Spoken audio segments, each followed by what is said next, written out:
Make sure you're subscribed with notifications on.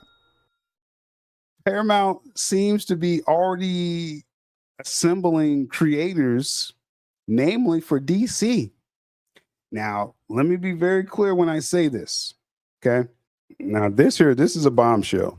This is a bombshell. Now, but what I've been saying this whole time with DC, namely with James Gunn's DCU, is that no matter who buys Warner Brothers, it still would take some time for that deal to close and then for any changes, if any, to be made. Right. Um, so I'm still holding to that. Let's say Paramount again wins this bid. The deal will probably won't go, be submitted till like next spring. So it's spring 2026. Then it'll be a year to close the deal. Then a few more years to install all the execs if there's any changeover. That's bringing you to like the end of 2027. James Gunn, you have this whole 2026 year for DC, Clayface, Supergirl, Lanterns, great. 2027, you have Man of Tomorrow and Reeves Batman. I think Gunn, all that will remain largely unchanged. Then once Paramount comes into the door, I was told, hey, if DC's doing good, they're not going to adjust anything. Meaning, Man of Tomorrow has to expand the viewership from James Gunn Superman. It has to be some progress, right? And of course, your audience and critical scores and all that stuff. So I was told James Gunn would get a real shot to impress the new owners with his film. But I also said there is because people are saying, okay, James Gunn is going to be fired or he's going to continue. I said there's like a option C that Gunn can still remain the creator, but there will be some oversight from the new owners as well. So maybe Gunn won't keep making the Superman saga, but he still, could be giving ideas. Or like I said, they could just be like, because if it's going well, if Man of Tomorrow does good, there's no reason to fire James Gunn, right? If there's no downslide in DC, there's no reason to to shake it up.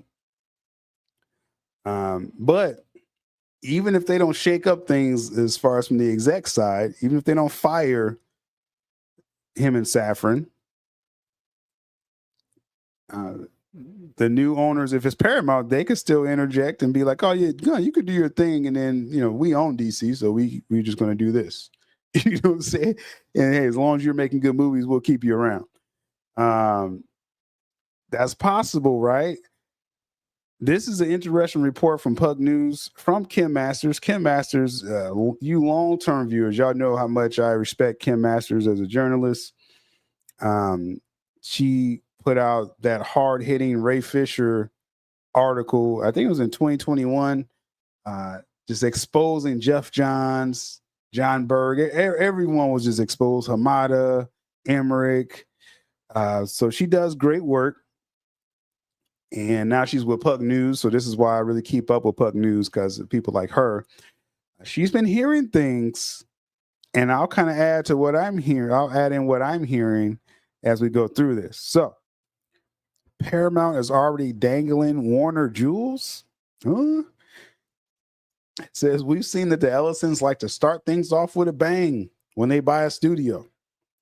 A couple weeks after closing the Skydance acquisition of Paramount on August 7th, the company announced a $7.7 billion deal to bring UFC to CBS and Paramount Plus.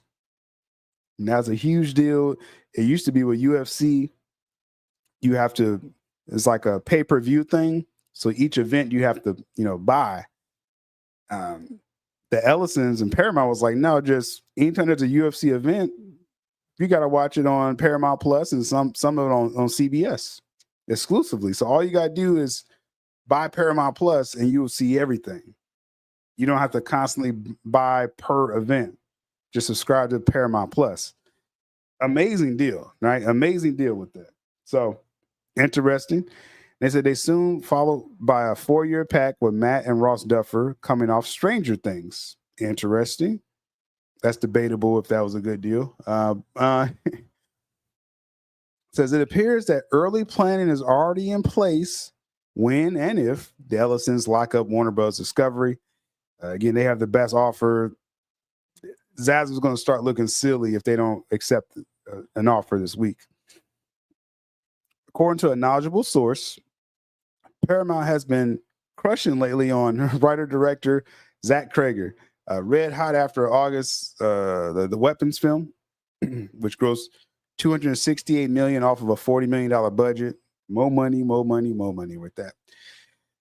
He's a hot director. Now, there was word, you remember, we talked about this, that Cregger was reaching out to DC Studios saying, hey, I want to do this, DC henchman film, or whatever. And it seemed like Gunn told him what he's been telling everyone. Gunn is saying, hey, I got to get my stuff off now. Like, if it's about helping other people, I won't be able to get my films out. Gunn is saying this, right? So, if basically Gunn is like, if I get my extension, then I'll start bringing in more people. Like, I'll probably do the Ayer cut, then, Zack Snyder, Elseworld, Zach Cregger, henchman film. But right now, Gunn is like, I got to get my stuff off first. Right? That's been the word for a while. And that sounds like what he told, again, Zach Cregger. They did buy, the Mike Flanagan Clayface script, but Gunn was also like, but, we're just going to buy the script. We don't, in a sense, need you to direct it. So, yeah, Gunn is trying to set up his own legacy instead of helping everyone else at this point with DC. But it says Josh Greenstein, the co-chair of Paramount Pictures, recently trekked to Prague to court Cregger, who's trying to concentrate on his Resident Evil reboot for Sony, which I think a lot of people are looking forward to him revitalizing Resident Evil. Now, Kim Masters is told that Cregger discussed with Greenstein his desire to write and direct a movie set in a particular corner of the DC universe. They're not saying exactly what characters will be involved, but again, we heard about that pitch of the DC henchman. Now, the co-head of Paramount Pictures said he would be more than happy to make that happen if possible. So Gunn turned down Cregger. Paramount's already getting the green light to start, reaching out to people. As things now stand at Warner Brothers, James Gunn and Peter Safran control who directs DC movies. Choices they make after they have developed scripts to their liking. It sounds like a change may be in the wind if indeed the Ellisons prevail.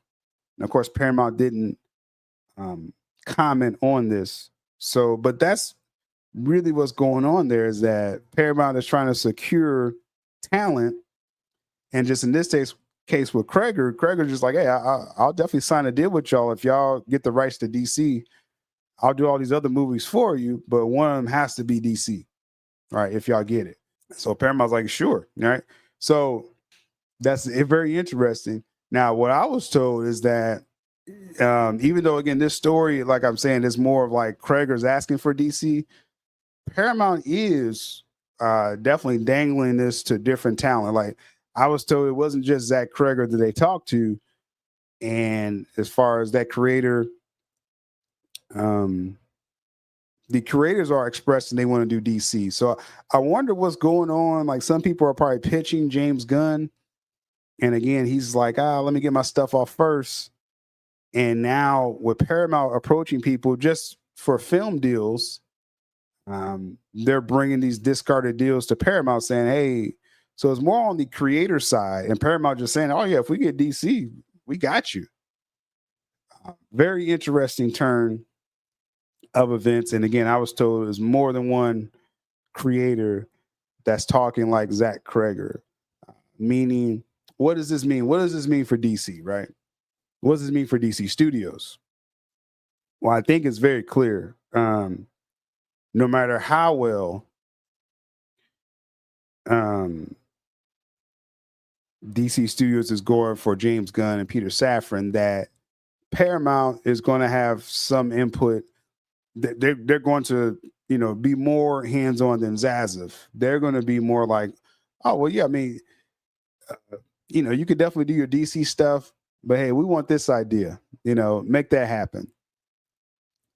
Now, if James Gunn Superman Saga is doing great, then I think he can contain, he can retain some kind of control over DC Studios. But it's looking like, again, if Paramount wins this bid, that they will definitely be more hands on. Doesn't mean Gunn will be fired instantly or anything like that, but it's sounding like they would definitely be more involved than Zaslav is. Zaslav is just letting Gunn and Safran do their thing.